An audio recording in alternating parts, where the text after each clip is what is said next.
Wayne Williams. I was a past planning and zoning member in 2016 when there was a lot of controversy over the hog buildings.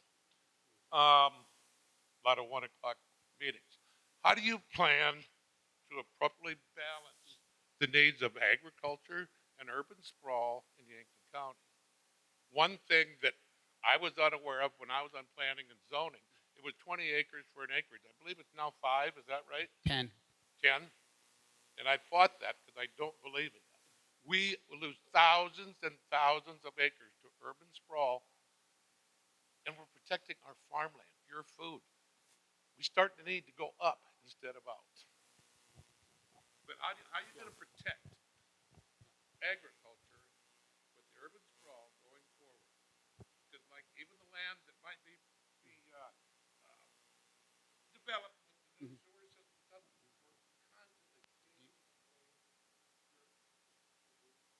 So, like the lake area, Zane, is that exempt? So the lake area is okay, or what are you talking about? Yeah, yeah. That's one thing you and I we don't. That's one thing you and I agree on.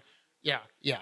No, and you and I agreed on quite a few things. We agreed reasonable setbacks, and I think that's one thing we can agree on. Safe and reasonable, and it is a balancing act. You know, how do we protect our ag land, but still have opportunities for people, right? I mean, we're not talking about completely not building another house, and that's not what you're talking about, obviously. So yeah, that's the balancing act. How do we do that? And it's not always easy. You know, the lake area is filling up pretty fast, right?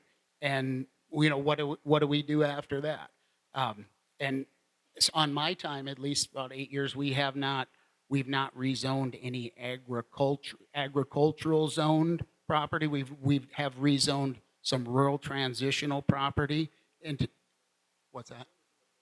Yeah, yeah, and I think like what we could say is you need to focus that in certain areas. The lake area is comes to mind because a lot of the water is already there. There's already a lot of houses like that. But really, it's a balancing act. We got to have safe and reasonable for everybody, and able for them to thrive. So, thank you for the question. And thank you for the question. I think that Yankton County is the urban sprawl is it's expanding, and more and more people are moving out to the country. They want their little slice of heaven, and that was more so apparent to me when I attended week after week the county commission meetings in reference to the wind complex, industrial complex that was being proposed and is being proposed out in Turkey Valley. When it comes to growing our food, people are going to get really hungry if we don't start taking in consideration who is and how are we growing our food. Um, I think that Yankton does need to take a look at our ag zoning. It is, I think that it needs to make sure, we need to make sure it's fair, and we aren't infringing upon anyone's property rights, but we also need to allow people to farm, and and I'm not sure how that'll look. I think it's going to take some. I've already had quite a few conversations on the phone, in-depth conversations on the phone with young farmers who want to expand, and we have to get out in the county and we have to talk to them and start communicating and find ways to make sure that we are allowing our ag producers here in Yankton County an opportunity to expand, and also allowing those of us who live in the country who may not necessarily be farmers to also enjoy your little piece of paradise. And we all have to learn how to work together and do that. And I think that's what's awesome about Yankton County is it can be done. Okay?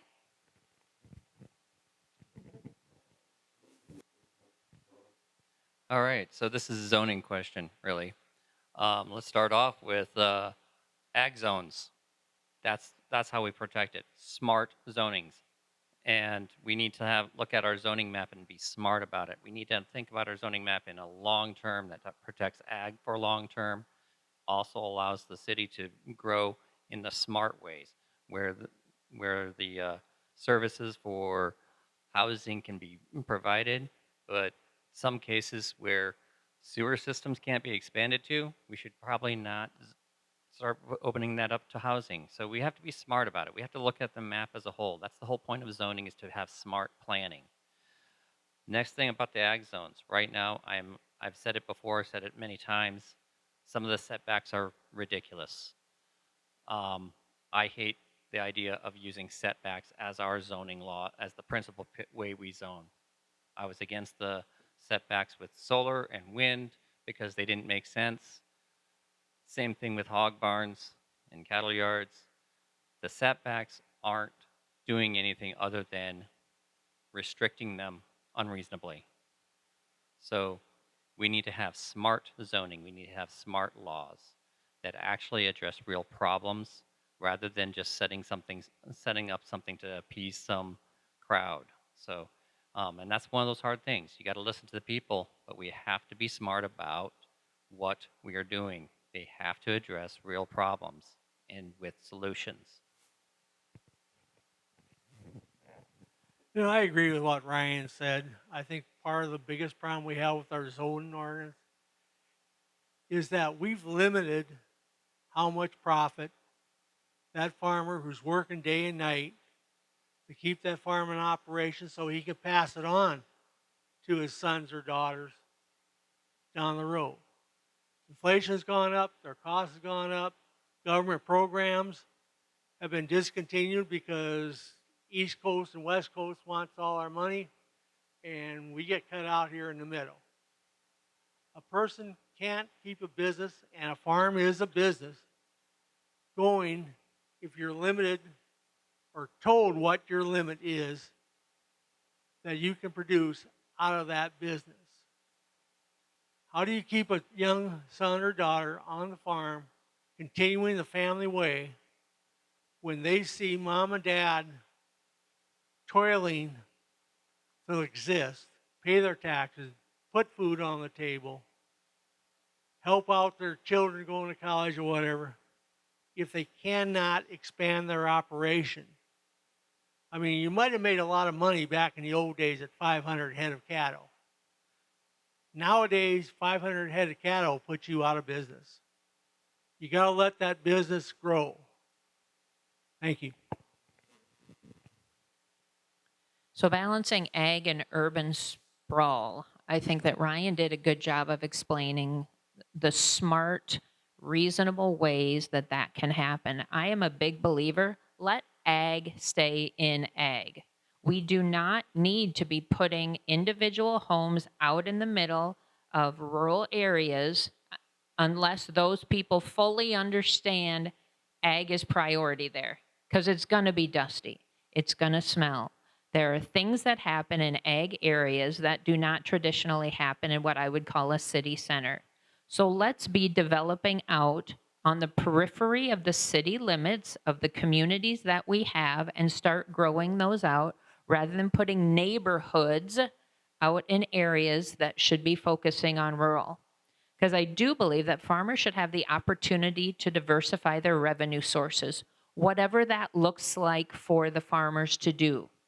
It might be cattle, it might be hogs, it might be turkeys, it might be dairies, whatever that might be. But they should have the opportunity to diversify to create a long-term revenue source to keep their farms viable.